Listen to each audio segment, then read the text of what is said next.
বাংলাদেশ এতিয়া তালিবানী দেশলৈ পৰিণত হৈছে। বাংলাদেশ এতিয়া জেহাদী ৰাষ্ট্ৰ, মৌলবাদী ৰাষ্ট্ৰ। বাংলাদেশত থকা হিন্দু লোক অসুৰক্ষিত, এয়া এক চিন্তনীয় বিষয়। বাংলাদেশত যি ধৰণে নিৰ্মমভাৱে হত্যা হৈছে সেয়া অসম আন্দোলনতো হোৱা নাছিল। ছাত্ৰ আন্দোলন কেতিয়াও এনেকুৱা নহয়। বাংলাদেশৰ প্ৰাক্তন প্ৰধানমন্ত্ৰী শ্বেখ হাছিনাই পলাই আহিবলৈ বাধ্য হ'ল। বাংলাদেশত কোনো ভাল মানুহ থাকিব নোৱাৰে। ভাৰত মাতৃৰ কোখৰ পৰা জন্ম হোৱা বাংলাদেশৰ চৰিত্ৰ ইমান বেয়া, তাক লৈ দুখ লাগিছে। ৰিজাৰ্ভেশ্যন বেলেগ ফালে গুচি গ'ল। এতিয়া কেৱল লক্ষ্য হৈছে হিন্দুক হত্যা কৰা। বাংলাদেশৰ শেহতীয়া পৰিস্থিতিক লৈ মহাবিস্ফোৰণ ঘটাইছে প্ৰাক্তন বিজেপি বিধায়ক শিলাদিত্যদেৱে। শুনো আহক কি কৈছে এইগৰাকী প্ৰাক্তন বিজেপি বিধায়ক, বিজেপি নেতা শিলাদিত্যদেৱে।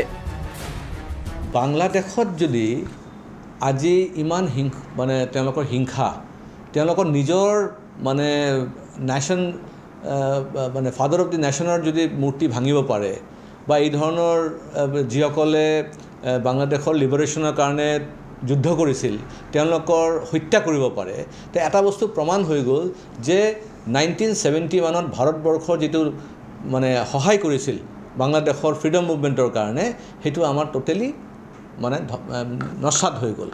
আৰু তেওঁলোকে যে পাকিস্তানী, পাকিস্তানী, সেইটোও তেওঁলোকে প্ৰমাণ কৰি দিলে। তাৰমানে এতিয়া বাংলাদেশ হৈ গৈছে তালিবানী বাংলাদেশ। এই বাংলাদেশ আৰু ছেকুলাৰ নহয়, এই বাংলাদেশ পূৰা আপোনাৰ ইছলামিক ৰাষ্ট্ৰ, আৰু ইছলামিক বুলিও নহয়, একদম জিহাদী ৰাষ্ট্ৰ, মৌলবাদী ৰাষ্ট্ৰ। সেইকাৰণে সেই দেশত আজি যদি 1 কোটি 1.5 কোটি হিন্দু তাতে বাস কৰি আছে, এইটো চিন্তাৰ বিষয়। আৰু হিন্দু বুলি ক'লে খালি বঙালী হিন্দু আৰু মানে তাতে নাই, তাতে সব বহুত জনগোষ্ঠী আছে। অসমীয়া হিন্দুও আছে, বড়ো আছে, ৰাভা আছে, বহুত আৰু বেলেগ জনগোষ্ঠীৰ মানুহ আছে, চাকমা আছে, হাজং আছে। তো তেওঁলোকৰ ৰক্ষণাবেক্ষণৰ বিষয়ে কিন্তু এটা সঁচাকৈ মানে এটা চিন্তাৰ বিষয় হৈ পৰিছে। আনপিনে আজি ভাৰতবৰ্ষত আপুনি নিশ্চয় গম পাইছে যে পাৰ্লিয়ামেণ্টত বিল পাছ হৈ আছে ৱাকফ এক্ট মানে এমেণ্ডমেণ্টৰ কাৰণে। মোৰ হিচাপততো ৱাকফ এক্ট যিটো এমেণ্ডমেণ্ট হৈছে ভাল কথা, এটাতো কমচে কম নতুন এটা মানে আমি দিশ পাম ৱাকফৰ ক্ষেত্ৰত। কিন্তু ৱাকফৰ ক্ষেত্ৰত মই ক'ব বিচাৰিছোঁ যে ৱাকফ লেণ্ড আমি কিয় ৰাখিব লাগে। 1954 জৱাহৰলাল নেহৰু তেতিয়া প্ৰধানমন্ত্ৰী, তেখেতে ৱাকফ এক্ট আনিছিলে এমেণ্ডমেণ্ট কৰি পেলাই, আৰু তাতে কোৱা গৈছিল যে যিসকল মানে হিন্দু বাংলাদেশৰ পৰা মানে তেতিয়া পাৰ্টিশ্যনৰ পিছত আহিছিলে, বা যিসকল মুছলমান পাৰ্টিশ্যনৰ পিছত ইণ্ডিয়া এৰি পেলাই তেওঁলোকে ইষ্ট পাকিস্তান, ৱেষ্ট পাকিস্তান গুচি গৈছিল, এই মুছলমানখিনিৰ যে মাটি আছিলে সেই মাটিখিনি ৱাকফ বৰ্ডত তেওঁলোকে লৈ লৈছিলে।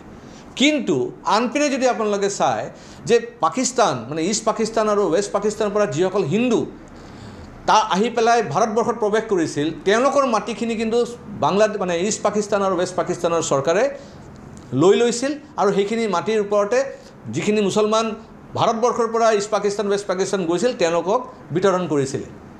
আৰু সেই একে ছিষ্টেমত মুছলমানৰ মাটিখিনিও হিন্দুক দি দিব লাগিছিল। কিহৰ কাৰণে হিন্দুক মাটিটো নিদিলে? সেই সময়ত হিন্দুক মাটিটো দিলেতো হিন্দুৰ সমাধানটো হৈ গ'লে হয়, যিখিনি মানুহ ইষ্ট পাকিস্তান, ৱেষ্ট পাকিস্তানৰ পৰা আহিছিল ভাৰতবৰ্ষত। কিন্তু আনপিনে জৱাহৰলাল নেহৰু বা কংগ্ৰেছ চৰকাৰে কি কৰিলে, সেই মুছলমানৰ মাটিখিনি ৱাকফ বৰ্ডত দি দিলে। আৰু ৱাকফ বৰ্ডৰ আজিৰ দিনত যিমান মাটি আছে আপুনি ধৰি ল'ব পাৰে, এটা কেৰালা ৰাজ্যৰ যিমানখিনি মাটি, ইমানখিনি মাটি ৱাকফ বৰ্ডত আছে গোটেই ভাৰতবৰ্ষত। গোটেই ভাৰতবৰ্ষত 3টা যদি মানে অৰ্গেনাইজেশ্যনৰ নাম লওঁ, সবচে বেছি ডিফেন্সৰ ওচৰতে মাটি আছে, তাৰপিছত ৰেলৱে মিনিষ্ট্ৰীৰ ওচৰতে মাটি আছে, আৰু তাৰপিছত ৱাকফ বৰ্ডৰ মাটি আছে। আজি যদি কোৱা গৈছে যে 1.5 কোটি মানুহ হয়তো আহি যাব পাৰে ভাৰতবৰ্ষত, এটা কথাটো স্পষ্ট যে অসমত নাহে বা অসমত অহাৰ সেই পৰিৱেশো নাই, কাৰণ অসমৰ যিবিলাক বাউণ্ডেৰী আছে বাংলাদেশৰ লগত, তাতে আৰু হিন্দু গাঁও হৈ থকা নাই, গোটেই গাঁওবিলাক হৈছে মুছলিম গাঁও। কোনো হিন্দু বাংলাদেশৰ পৰা মুছলমান গাঁৱেদি প্ৰৱেশ কৰি আৰু এটা ভাৰতবৰ্ষত আহি মুছলমান গাঁৱত আহি বসবাস নকৰে, কাৰণ অসমটো আমি জানো যে 40% বেছি এতিয়া মুছলমান হৈ গ'ল। তো ক'ত আৰু মুছলমান ৰাষ্ট্ৰৰ পৰা আহি মুছলমান ৰাজ্যত আহি প্ৰৱেশ কৰিব?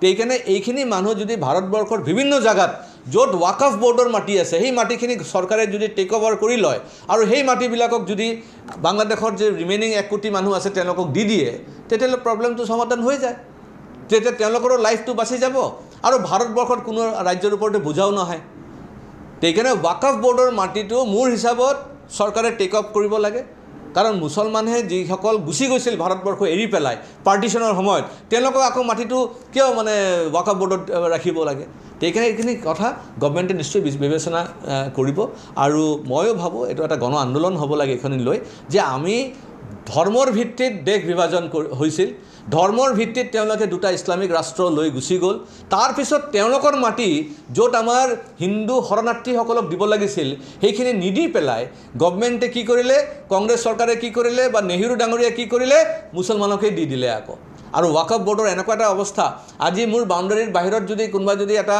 কবৰস্থান বনাই লয় তো কালি ৱাকফ বোৰ্ডে ক'ব যে এই মাটিখিনিও তেওঁলোকৰ ইমান পাৱাৰ আছে ৱাকফ বোৰ্ডৰ আৰু ৱাকফ বোৰ্ডৰ পাৱাৰ থকাৰ বাবে আজি চৰকাৰী মাটিবিলাক যে বেদখল হৈ আছে তাৰ এটা ডাঙৰ উদাহৰণ সেইটোৱে কাৰণ কি কৰে যিবিলাক বাংলাদেশী মুছলমান আহিয়ে মনত কৰিব তেওঁলোকে VGR PGR চৰকাৰী মাটি দখল কৰে আৰু চৰকাৰী মাটি দখল কৰি এটা কবৰস্থান বনাই ল'ব চৰকাৰী মাটি দখল কৰি এটা মছজিদ বনাই ল'ব আৰু তাৰপিছতে ক'ব যে এইখিনিতো মাটি মুছলমানৰ এইখিনি মাটিটো এতিয়া ৱাকফ বোৰ্ডত দিব লাগে তেনেকৈ কৰি দেখোন ভাৰতবৰ্ষৰ গোটেই মাটিয়ে গুচি যাব তেনেকৈ কৰি পেলাই দেখোন গোটেই মাটি অসমৰ দেখোন ৱাকফ বোৰ্ডতে গুচি যাব সেইকাৰণে এই এমেণ্ডমেণ্ট যে কৰিব গৈ আছে মোদী চৰকাৰে তাৰ কাৰণে মই ধন্যবাদ জনাওঁ আৰু মই ভাবোঁ আৰু কঠোৰভাৱে এই এমেণ্ডমেণ্টটো হ'ব লাগিছিল এই এমেণ্ডমেণ্টটো একদম মানে এনেকুৱা হ'ব লাগিছিল যে ৱাকফ বোৰ্ড বুলি কোনো একো বস্তুৱে ৰাখিব নালাগে ৱাকফ আৰু